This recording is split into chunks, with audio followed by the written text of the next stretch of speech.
ضعف فيها.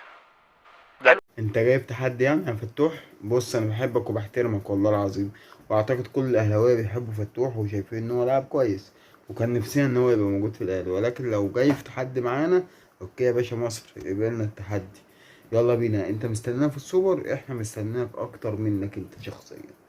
شوف انت بقى، يعني انت ليك عندنا طار، المفروض هو مش طار واحد بس، هنفترض ان هو طار واحد. هنتكلم بس عن نهائي القرن اللي انتوا قلتوا عليه نهائي القرن، اللي هو نهائي افريقيا بتاع القضية ممكن. فانت عايز تاخد حقك في السوبر اللي انتوا بقى بتقولوا عليه دلوقتي سوبر القرن.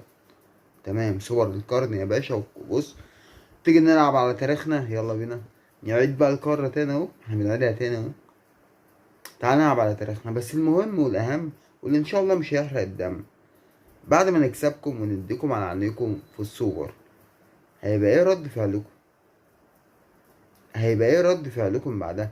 انت متخيل يا مؤمن لما الأهلي يكسب الزمالك في السوبر، اللي هما دلوقت بالنسبة لهم هو ده اللي هيرجع الأمجاد، هو ده لو كسبوا الأهلي فيه خلاص هيعيشوا عليه 100 سنة قدام، صح كده؟ تخيل بقى لو الأهلي كسب، هيبقى ايه رد فعلكم انتوا؟